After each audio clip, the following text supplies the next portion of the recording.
বাড়ি কোন জায়গায়? দাঁড়াও, কবি গাইছাও কেটা তাই একটু বলি। বাড়ি কোন জায়গায়? তুমি ক্যামেরা ধরছো কেন ভাই? বাড়ি কোন জায়গায় তাই বলো। আর প্রিয় দর্শক, এইটা হচ্ছে নির্জন এলাকা। এই ভাটায় কোনো কাজ চলতেছে না, চারিদিকে নির্জন। এই নির্জন থাকার অবস্থায় ওই বস্তার ভেতরে যাই থাকুক না কেন ওইগুলো চুরি করা, আর ওইগুলো চুরি করে দেখেন কোথায় রেখে দিয়েছে, ঢেকে আপনাদেরকে দেখাই।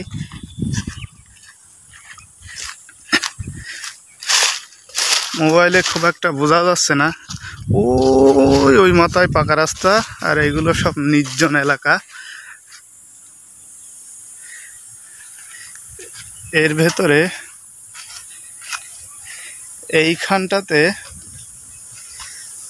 এইখানটাতে ওই বস্তা, এই গাছের ভেতরে, বন জঙ্গলের ভেতরে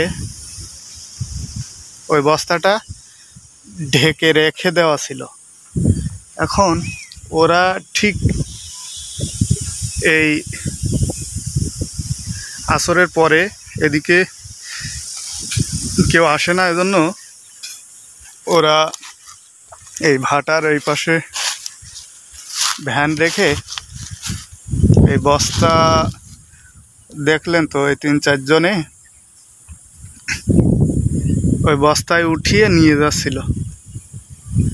এখন আমি শুধুমাত্র দেখেই বুঝতে পারতেছি যে এইভাবে এখানে ওই বস্তা ঢেকে রাখা, সেফে রাখা, ওই বস্তার ভেতরে যাই থাকুক না কেন এগুলো ওপেন কোনো কিছু না, এগুলো গোপন করে রাখা।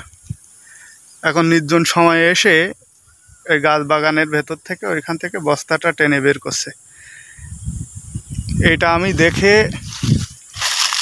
আমি জিজ্ঞাসা করতেই পারি, আমার এলাকায় আমার বাড়ির পাশেই যখন, আমি জিজ্ঞাসা করতেই পারি যে ওর ভেতরে কি ওইটা। আর আমারে দেখে ওরা নেবে কি নেবে না এইটা নিয়ে একটু দ্বিধাদ্বন্দ্বই ছিল। এজন্য আমি এখানে বেশ কিছুক্ষণ ধরে আসি, এজন্যই দেখতেছে যে নিয়েই যায়, না হলে কতক্ষণ অপেক্ষা করা। তারপরে আমি যখন জিজ্ঞাসা করলাম যে কি ওটার ভেতরে, তখন ওদের ভেতর থেকে একজন গালি দিয়ে উঠল। আর তাদের মন মানসিকতা, তাদের কথাবার্তার ধরন কি দেখলেনি তো। এজন্যই বলে যে চোরের মায়ের বড় গলা। হ্যাঁ, ওরা চুরি করেছে। ওরা বলছে ওর ভেতরে নাকি আম, কিন্তু আম হলেও ওই এক বস্তা আম, এই আশেপাশে সব বাগান আছে, ওই সাইডে সব বাগান, আম বাগান। এই আম বাগান থেকে ওই আম চুরি করেছে, চুরি করে তাই এর ভেতরে সেরে রেখেছে। এজন্য আমি জিজ্ঞাসা করাতে ওদের ভেতরে একজন ক্ষিপ্ত হয়ে, ওরা অন্য এলাকার, আমাদের এলাকার কেউই না, ওদের ভেতরে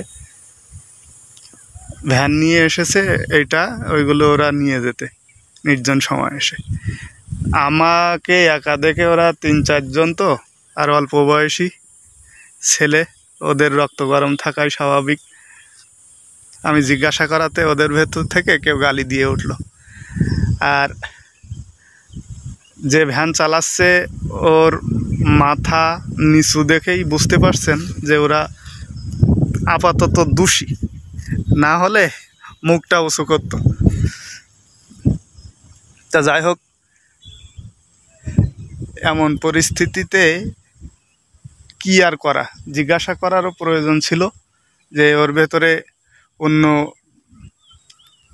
বড় ধরনের কোনো কিছু থাকতে পারত। এজন্য জিজ্ঞাসা করছিলাম, কিন্তু জিজ্ঞাসা করেই বিপদ, গালির সম্মুখীন। খুব ভালোভাবে জিজ্ঞাসা করছিলাম যে ভাইয়া বস্তার ভেতরে কি। তারপরে যখন গালি দিয়ে উঠলো, তখনই আমি ওদের কণ্ঠের উপরে কণ্ঠ ওঠাতে বাধ্য হলাম। ভালো থাকেন সবাই। বাড়ি কোন জায়গায়? দাঁড়াও, কবি গাইছাও কেটা তাই একটু বলি। বাড়ি কোন জায়গায়? তুমি ক্যামেরা ধরছো কেন ভাই? বাড়ি কোন জায়গায় তাই বলো। ওরে ভাই কি মাথা আরে এই দাঁড়াও দাঁড়াও দাঁড়াও দাঁড়াও, কবি গাইছো তুমি? না হ্যাঁ কবি গাইছে কে তুমি? কিরা কবি বাড়ি কোন জায়গায় একটু বলো দেখি। মাপ চাইছ তো সে? না কে মাপ চাইছে? কার সাথে? তোমার বললাম যে ওখানে ও মাথা সমস্যা থাকবে। কার দেখি আমি সে মাথা সমস্যা কার দেখি।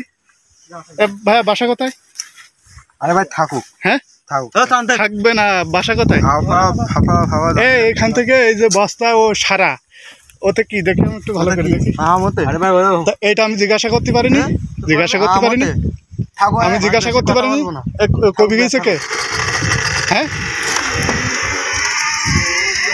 এই বাসা কোথায় তোমাদের?